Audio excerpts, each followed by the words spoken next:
What's up, tribe? How you guys doing? Go ahead and hit that subscribe button. I hope you like this video. This is going to be your review for Growing Up Hip Hop Season 6, Episode 9. So, look. I'm sick of all these storylines, but let's go. Vanessa and Angela. Vanessa is bringing Angela up to speed on everything that's going on with TT and the wedding and all of that. Listen, I like Vanessa. I really do like Vanessa. But why do they... I refuse to believe Vanessa is this damn whiny in real life. Like, why are you so whiny on this show? Why are you so... Now she's whining because she's like, you know, TT hasn't been speaking to me, and I feel bad that I do the right thing and telling TT. And Angela was like, yeah, I mean, I would have done the same thing. Like, at the end of the day, here's the reality. I said this on my last review. A lot of times, that's where the term "don't kill the messenger" comes from. A lot of times, the messenger gets the brunt of the anger, even though it really ain't the messenger's fault. So, TT can say all day long that she ain't mad at Vanessa, but she clearly is giving Vanessa the cold shoulder for whatever her reason is. She keeps saying, I know who to voice my anger at, I know who to voice my anger at, but that's not who you taking it out on. Because you won't even talk to Egypt and Pep, which is fine, I get it. You don't even have the energy for them. That's fine, but you really are taking it out on. Oh, sorry, y'all. The microphone ain't even over here. But you really are taking it out on. Oh, yeah. But you really are taking it out on Vanessa. So later on in the episode, we see TT, Vanessa, and Bree hanging out. And basically, Vanessa is trying to ask TT, are we cool? Are you mad at me? Am I still invited to the wedding? I'm like, girl. I just don't like, I feel like they just turned Vanessa into this whiny, begging. You whining to Angela, begging her to talk to you. You're my sister. Why you won't talk to me? Like, girl. And I just refuse to believe that you are this person. Don't let them turn you into this. And if you are this person, stop. Then we have JoJo with his wife, Lil Easy with his wife, and basically they're talking about what went down at the party. And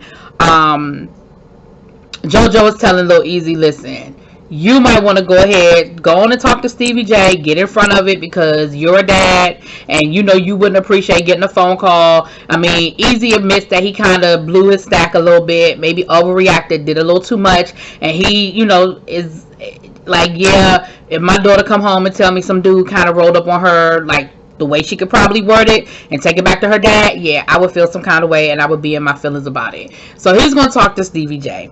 Now with JoJo and his wife, we find out that they are pregnant. And if you follow them on social media, you know they've already made the announcement. They posted some really, really beautiful photo shoot, pregnancy photo shoot pictures like earlier this week. So congratulations to them. And you know they've had 2 miscarriages that they let us know about. One before she had her daughter, and then the one that they had last year during quarantine. And so of course they're really nervous and cautious. Sounds like the doctor basically put her on bed rest almost. It seems like from that point she was like, you know, JoJo was like, I need to make sure that she's keeps staying off her feet and she's doing this and she's doing that. I can appreciate that JoJo seems like he is really an attentive dad, an attentive husband, doing the right things. And I can respect that, and I can definitely appreciate that.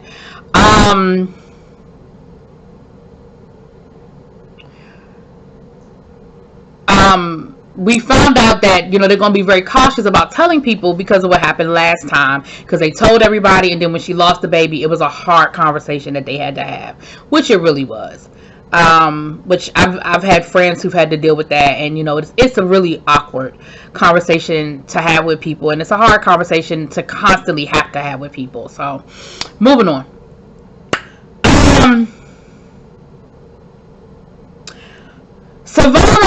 Sahana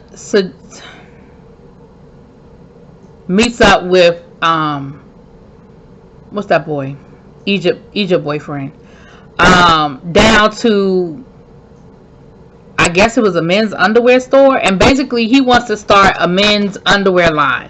He said, with him doing the OnlyFans and him wearing the G-strings and all of that, he's got some ideas on some designs that would help men and help it fit more comfy. And he said, I don't mind. I don't care who I market to, the heterosexual, the bisexual, the gay. I just want to find, a sexy lingerie line for men. Listen, Sam is his name. He just came to me. I give Sam a hard time because I think that Sam is just not a nice person, and he's just not, I think Sam got some shit with him. But I'm not mad about, listen, I ain't mad at none of Sam's hustles. Okay, everybody want to talk about how the man is broke. And he may very well not have no money in his bank account, but he sure seems like he trying. It sure seems like he is trying. Okay, so I ain't mad at you. Savannah said, listen, as long as you come in with a check, I don't care. Because, Savannah's supposed to be, a designer, a fashion designer. So that's why he went to her. And she said, as long as you bring in a check, we're good.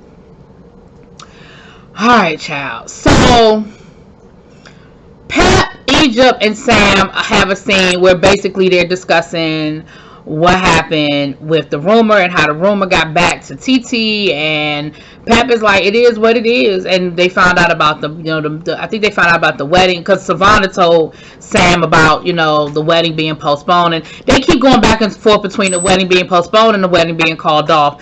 And of course Pep is basically defending her stance on it, defending Sam and Egypt and them in it, and basically again, I'm not listen, we've had this storyline for 3 years. I'm over it.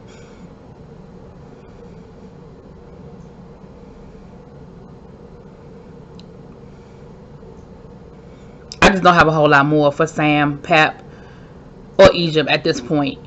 It's gonna be what it's gonna be. Pep seems to not feel any sense of urgency to deal with it, address it. She seems to believe whatever her sister said. Now, we come to find out later on that this particular aunt that is spreading this rumor didn't talk to her. Titi said, I ain't talked to her in 15 years. Okay, I'm jumping ahead of myself. I'm getting a little bit ahead of myself. But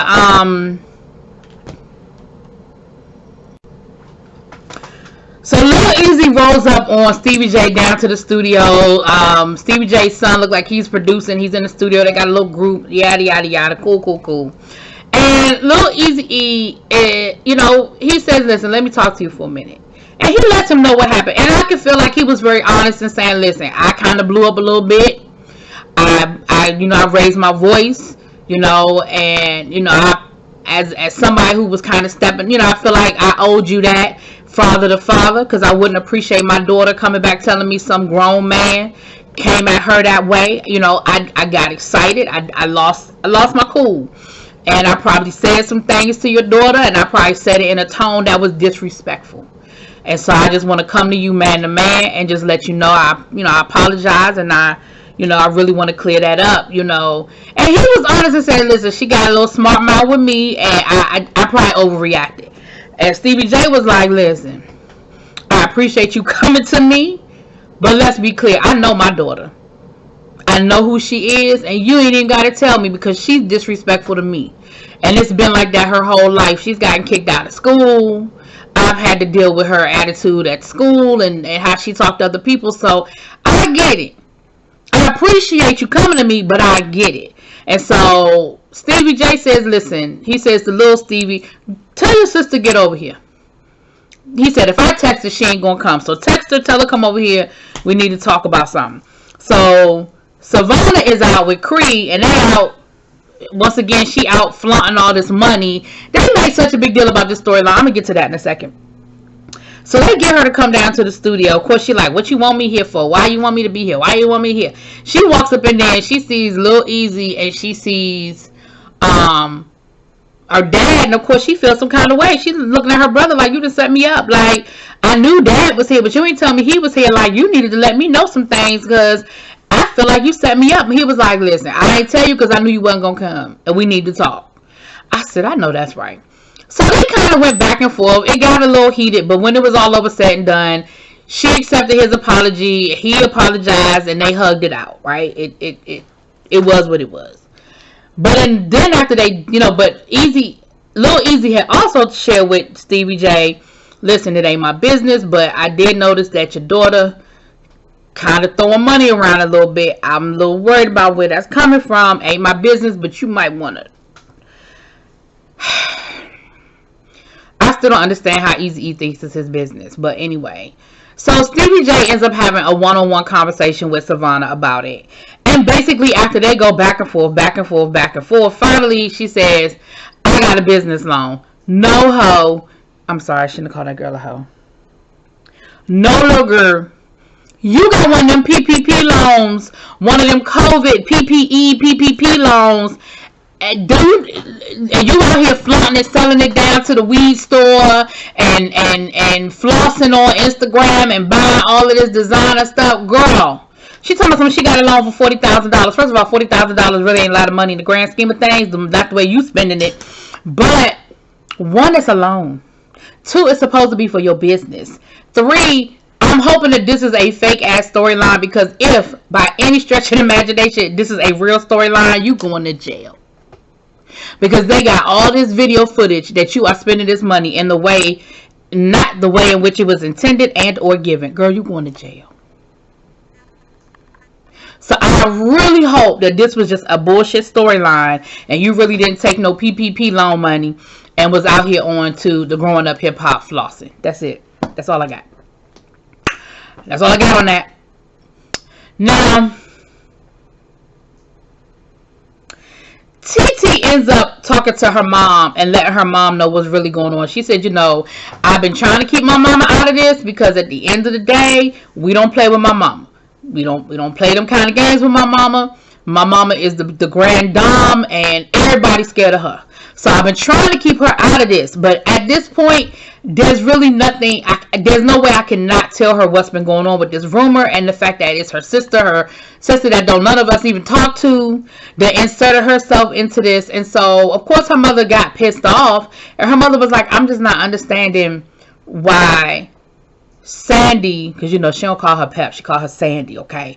Why Sandy would allow this to happen? Like, why would she continue to, why is she not intervening and nipping this in the bud? Like, at the end of the day, family is family. And I have a really big problem that she is allowing this situation to erode our family. She said, I don't even know why my sister in it. She don't even know nothing. She ain't been around. She don't know nothing. She don't know. So she ends up calling her. Girl, the sister hangs up on her.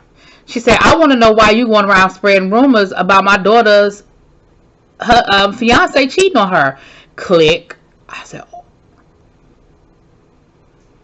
oh. Then she said, I'm calling Pep. Well, Sandy. Because we need to clear this up. So that's where that ended. And TT is just over all of it. She was like, listen, you can call her all you want. You can say what you want to say, but I'm done with it. I don't want to have no conversations.